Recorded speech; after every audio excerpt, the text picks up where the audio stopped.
G'day Reefers, I'm Cam the Fish Guy. Welcome to Gallery Aquatica TV. Today we're back at Anniversary Reef, this beautiful 6-foot Peninsula water box behind me that we set up last episode with Anya. It's just me today, but we're at stage 2. We're going to put the Aquascape in, the substrate, and we're going to fill the tank with water. So, welcome to Anniversary Reef.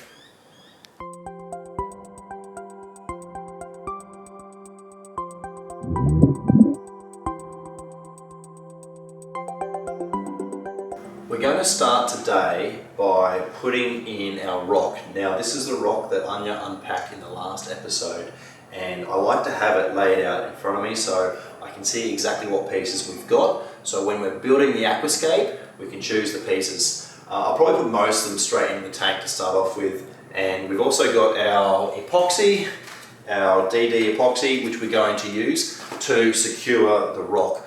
I really like to have aquascapes that are well and truly secured so that you can push large amounts of water around the structure without fear of the structure collapsing.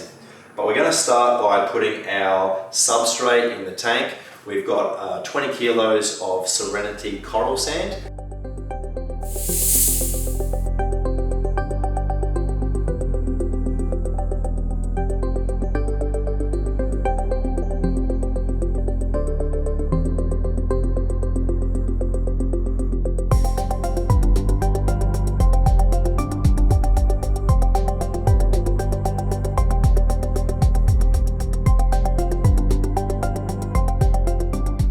So my plan is to create a couple of epoxy pieces that are going to be base pieces, but I want to epoxy them straight up so that the epoxy can set and harden before I need to put the next part onto them. So this is going to be a piece in itself, and by the time this epoxy hardens in the next 15-20 minutes, it'll be a very secure base piece that I can build on top of.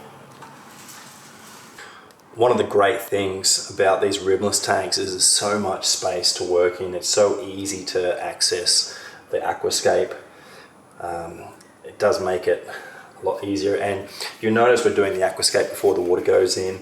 It's just a little bit easier to use the epoxy and a little bit less messy, so it's good to, when you've got the opportunity to do your Aquascape before you fill the tank.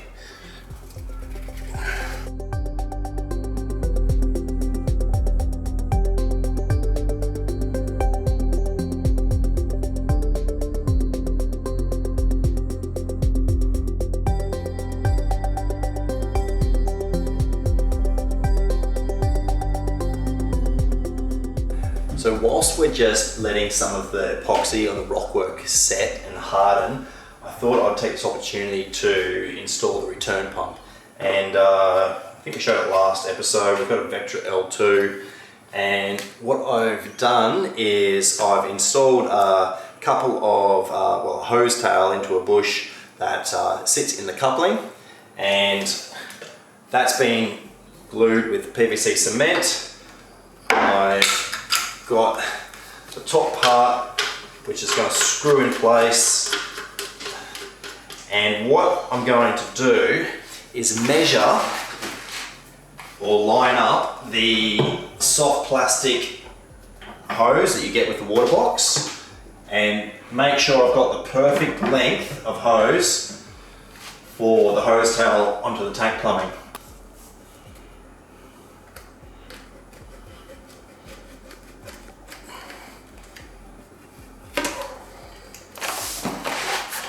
Right, you get these plastic ratchets so that you can ensure that the hose is secure.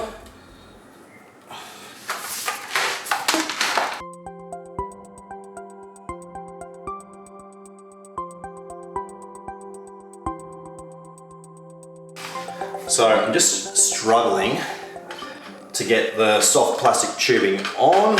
So what I'm going to do is disconnect the pump, and this will make it easier.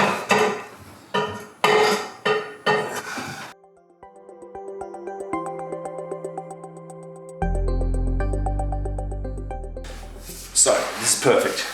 What we now have is the perfect length of hose, which means there's no kinks in the hose, and there will never be any kinks in the hose.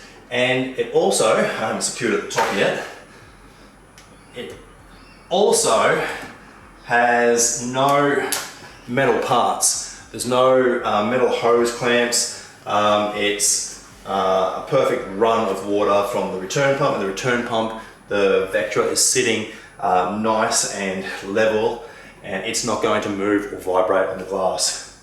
So that is the perfect setup for our return pump. And now we'll go back to our Aquascape.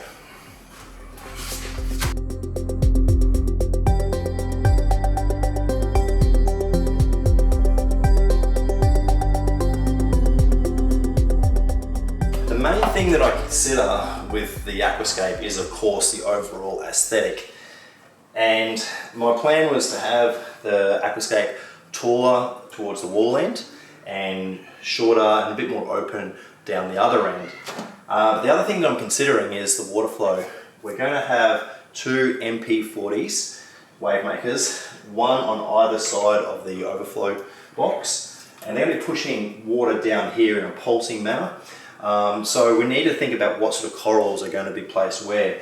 Now, this end being a little bit higher and closer to the flow is probably going to be more of our SBS corals that will really come close to the surface of the water, acro, bird's nest, and will also be able to come out horizontally from the Aquascape. And down this end we'll probably have more LPS. We certainly want to have some corals on the substrate, some fungi and things like that. So that's probably the main things that I'm considering when I'm doing a scape like this: the aesthetics, the water flow, and the coral positions.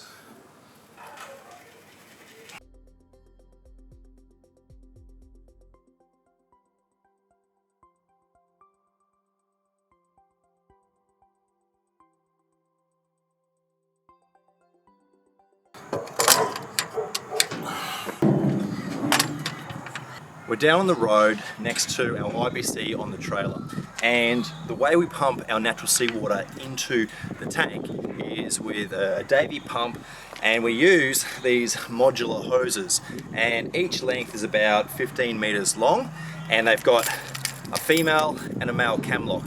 So we just link multiple hoses together so that we can feed the water up into the tank in the house. We've got probably 30 meters to cover, so I'm thinking I'll need 2, maybe 3 hoses. So I'll get this hooked up and then we'll start pumping water.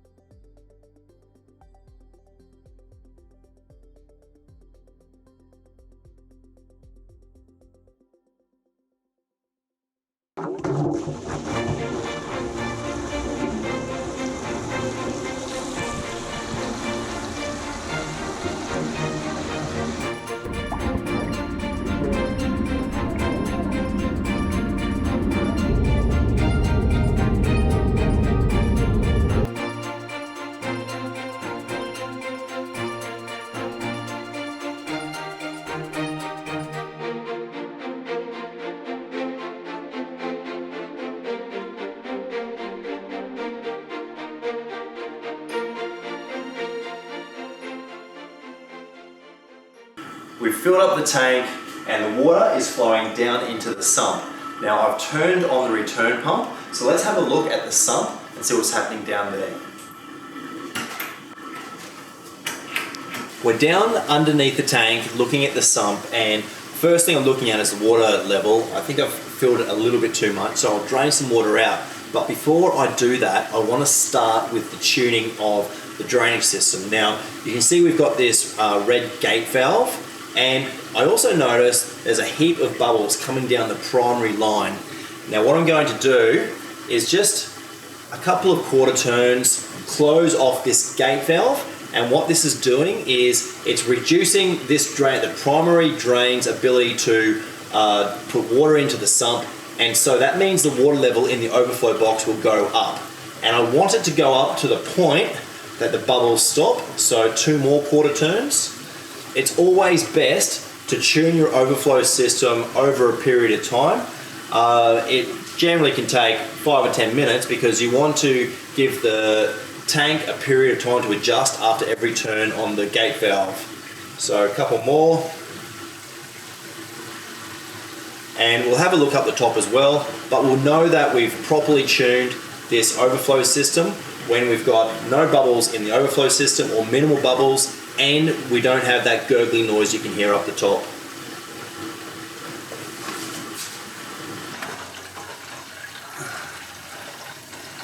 That's pretty much exactly what I'm looking for. You can see in this section here that there's hardly any bubbles. We've got maybe 5% of the return flow coming down that secondary drainage line, and the primary drainage line is on full siphon.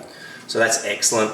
Now all we need to do is drop the level of the sump because, as I said, we overfilled it. I did a very clever thing and I left my hose all set up, except that I took the pump off down at the IBC. And what this means is I can actually drain the tank by opening up the candy cane.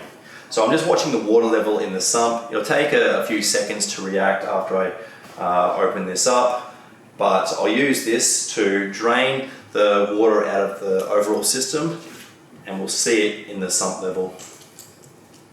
That might be about it. I absolutely love Peninsula tanks. My display tank at Gallery Aquatica is a Peninsula tank, and I really like this one.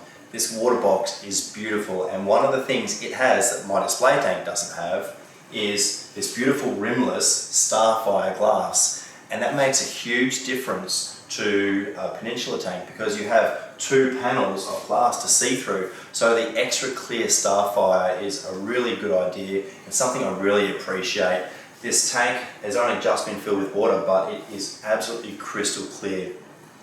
The other thing I really like about these tanks is that they are so silent. We've tuned this overflow so you can hardly hear it, and that's really important given that this tank is in an area of the house where it's right next to the entertaining area. Now, the entertaining area of this house is actually one of the other interesting things, and it gives us a particularly good view of the tank. So let's just have a quick look at that. This is the thing I like the best about this tank. You've got this beautiful couch in the absolutely perfect position to view. And what's more, you've got this huge TV just to the left. And so you can sit back with a beer, enjoy your aquarium, and watch your favorite TV show. So that's it for today's episode of Gallery Aquatica TV. I'm Cam the Fish Guy. Happy reefing! That's our video for today. If you enjoyed it, don't forget to hit the like button and make sure you've subscribed to our channel so you don't miss an episode of Gallery Aquatica TV. Thank you so much for watching. I'm Cam the Fish Guy. Happy reefing!